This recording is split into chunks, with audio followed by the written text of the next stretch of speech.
Neat neat ఎగ్జామ్కి సంబంధించిన అసలైన భాగోతం ఇది. కేంద్రము ఏం తప్పులు జరగలే అని ఒకటే వాదిస్తున్నది సుప్రీంకోర్టులో. సేమ్ ఈడ టీఎస్పీఎస్సీ పేపర్ లెక్క మాకేం సంబంధం అన్నట్టుగానే ఆడ కూడా వీళ్ళేమో అసలు మాకేం సంబంధం, పేపర్ లీక్ అయితే లీక్ కావచ్చు కానీ మాకేం సంబంధం లేదని ఈడ వాళ్ళు ఇప్పుడు ఒకటే వాదిస్తున్నారు సుప్రీంకోర్టులో. ఏం తప్పు జరగలేదు. బహిరంగ మార్కెట్లో అమ్ముకున్నారట 30 లక్షలకు పేపర్ని.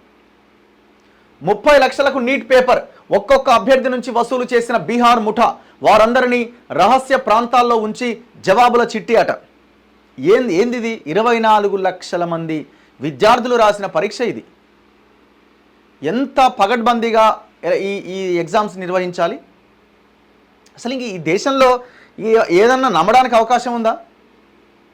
బాగా చదివి నేను గవర్నమెంట్ ఉద్యోగం కొట్టాలను, బాగా చదివి ఈ కాంపిటేటివ్ ఎగ్జామ్లో నేను మంచి ర్యాంకు సాధించి మంచి ఉద్యోగం సాధించాలి, మంచి కాలేజీలో సీట్ సాధించాలి అనే ఆలోచన ఉన్న విద్యార్థుల మెదళ్లలో ఎలాంటి ఆలోచనలు వస్తాయి?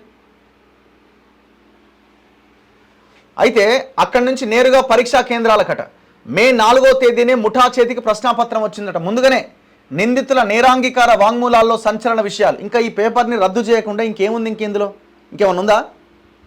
దీనివల్ల ఎంత నష్టం చూడండి. అకాడమిక్ ఇయర్ ఇప్పుడు మళ్ళీ ఎగ్జామ్ నిర్వహిస్తే మళ్ళీ ఎగ్జామ్ నిర్వహించాలి, మళ్ళీ కౌన్సిలింగ్, మళ్ళీ కథ, మళ్ళీ ఒక 2-3 నెలలు. అంటే టోటల్ అకాడమిక్ ఇయరే దాదాపు 2-3 నెలలు జరిగిపోతే ఇంకా ఇయర్ ఎట్లా నడుస్తుంది? నీట్ ప్రశ్నాపత్రాన్ని లీక్ చేసినందుకు ఒక్కో అభ్యర్థి వద్ద 30 లక్షల నుంచి 32 లక్షల దాకా వసూలు చేశారు. ఆ ప్రశ్నలకు జవాబులు బట్టి పట్టించేందుకు వారిని రహస్య ప్రదేశాలకు తరలించారు. పేపర్ లీక్ అయిన విషయం బయటపడకుండా ఉండేందుకు వారిని పరీక్ష రోజు దాకా అక్కడే ఉంచి అక్కడి నుంచి నేరుగా పరీక్షా కేంద్రాలకు తరలించారు. నీట్ పేపర్ లీకేజీకి సంబంధించి బీహార్లో జరుగుతున్న ప్రాథమిక దర్యాప్తులో తాజాగా వెల్లడైన వివరాలు ఇవి. ఈ కేసులో అక్కడ అరెస్ట్ అయిన 14 మంది నిందితులు ఈ మేరకు బీహార్ పోలీస్ శాఖకు చెందిన ఆర్థిక నేరాల విభాగానికి వాంగ్మూలం ఇచ్చారు. వారు వెల్లడించిన వివరాల ఆధారంగా 13 మంది అభ్యర్థులను గుర్తించిన ఈఓయూ అధికారులు 4గురిని ఇప్పటికే అరెస్ట్ చేశారు. శనివారం మరో 9 మంది నీట్ అభ్యర్థులకు నోటీసులు జారీ చేశారు. నీట్ పేపర్ లీక్ చేసిన సాల్వర్ గ్యాంగులతో వారికి ఉన్న సంబంధాల గురించి ప్రశ్నించేందుకు పట్నాలోని తమ కార్యాలయానికి మంగళవారాల్లో రావాల్సిందిగా ఆదేశించారు. అరెస్ట్ అయిన నిందితులు ఈఓయూకి ఇచ్చిన నేరాంగీకార వాంగ్మూలాలను సంపాదించిన ఇండియా టుడే వార్తా సంస్థ ఆ వివరాలు బయటపెట్టింది. వారిలో సికిందర్ కుమార్ యాదవేందు 56 సంవత్సరాలు అనే ప్రభుత్వ ఉద్యోగి కూడా ఉన్నారు. నితీష్ అమిత్ ఆనంద్ అనే 2 వ్యక్తులు ఒక ఎడ్యుకేషనల్ కన్సల్టెన్సీ నడుపుతున్నారని, మే 5వ తేదీన పరీక్ష జరిగితే మే 4వ తేదీనే పేపర్ వారి చేతికి వచ్చిందని సికిందర్ వెల్లడించారు. వెంటనే వారు ఆ పేపర్ కోసం డబ్బులు చెల్లించిన అభ్యర్థులను పట్నాలోని రామకృష్ణానగర్లో ఒక రహస్య గృహానికి రప్పించి వారిని అక్కడే ఉంచారట. సికిందర్ ఇచ్చిన వాంగ్మూలాన్ని నితీష్, అమిత్ 2 ధృవీకరించారు. నీట్ ప్రశ్నాపత్రం లీక్ కావడంలో తమ పాత్ర ఉందని ఒప్పుకున్నారు.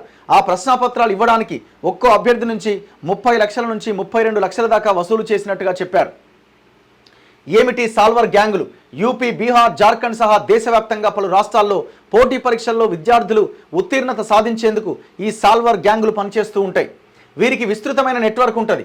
నీట్ పరీక్షనే ఉదాహరణగా తీసుకుంటే వీరు నీట్ పరీక్షా కేంద్రాల సూపరింటెండెంట్లకు భారీగా డబ్బులు ఆశ చూపి వలలో వేసుకుంటారు. ఆయా సూపరింటెండెంట్లు ప్రశ్నాపత్రాలు తమ దగ్గరకు రాగానే వాటిని ఈ గ్యాంగులకు చేరవేస్తారు. ఆ గ్యాంగుల్లోని సబ్జెక్టు నిపుణులైన సభ్యులు వాటిని 15 నుంచి 20 నిమిషాల్లో పరిష్కరించి ఆ సమాధానాలు అభ్యర్థులతో బట్టి కొట్టిస్తారు. తర్వాత వారు నేరుగా పరీక్షా కేంద్రాల వద్దకు వెళ్లి పరీక్ష రాస్తారు. ఇంకొన్ని పరీక్షలకైతే సాల్వార్ గ్యాంగ్ సభ్యులే పరీక్ష రాసి ర్యాంక్ వచ్చేలా చేస్తారు. బీహార్ టీచర్ రిక్రూట్మెంట్ ఎగ్జామినేషన్లో ఇలాగే మోసం చేస్తూ దొరికిపోయిన నితీష్ కుమార్ అనే వ్యక్తిని పట్టుకొని పోలీసులు తమదైన శైలిలో ప్రశ్నిస్తే నీట్ గుట్టు బయటపడడం గమనార్హం. ఇగో పాట్నాలో నిరసన తెలుపుతున్న విద్యార్థిని చెదరగొడుతున్న పోలీసులు. ఇప్పుడు ఇంత ఆందోళన దాకెందుకండి? పేపర్ లీక్ అయింది, అయిపోయింది, దీన్ని రద్దు చేస్తున్నామని చెప్పి పెట్టేస్తే అయిపోతుంది కదా తొందరగా. ఇంకా అకాడమిక్ ఇయర్ వేస్ట్ చేసి ఇంకా ఏం తప్పు జరగలేదని చెప్పుకోవడం దేనికి? ఇంక ఇప్పుడు పేపర్ లీక్ అయిన తర్వాత రద్దు చేయడం మినహా ఇంకేమైనా ఆప్షన్ ఉందా? మేము గ్రేస్ మార్కులు కలుపుతాం, దానికి ఏదో ఎగ్జామ్ టైమింగ్ ఎక్కువ ఇవ్వడం వల్ల ఎగ్జామ్ టైమింగ్స్లో వాళ్ళకి 5 నిమిషాలు 10 నిమిషాలు లేట్ అవ్వడం వల్ల మార్కులు కలిపినాం. ఈ సోదంతా ఎందుకు? రద్దు చేయండి. నీట్ పరీక్షను రద్దు చేసి మళ్ళీ కొత్తగా పరీక్ష నిర్వహించాలంటూ ఎన్టీఏకి ఆదేశాలు ఇవ్వాలని, ఈ అవకతవకలపైన సుప్రీంకోర్టు పర్యవేక్షణలో సిబిఐ దర్యాప్తు జరిపించాలని కోరుతూ 20 మంది విద్యార్థులు సుప్రీంకోర్టును ఆశ్రయించారు. అంతేకాదు ఈ పరీక్షల్లో 620కి మించి స్కోరు సాధించిన వారి విద్యా నేపథ్యాన్ని పరిశీలించేందుకు కోర్టు అపాయింట్మెంట్ కమిటీ లేదా స్వతంత్ర సంస్థతో పోస్ట్ ఎగ్జామ్ ఎనాలిసిస్ జరిపించాలని వారు అందులో విజ్ఞప్తి చేశారు. అయితే నీట్ అక్రమాలకు నిరసనగా జూన్ 19, జూన్ 20 తేదీల్లో దేశవ్యాప్త సమ్మెకు all India students association AISA పిలుపునిచ్చింది.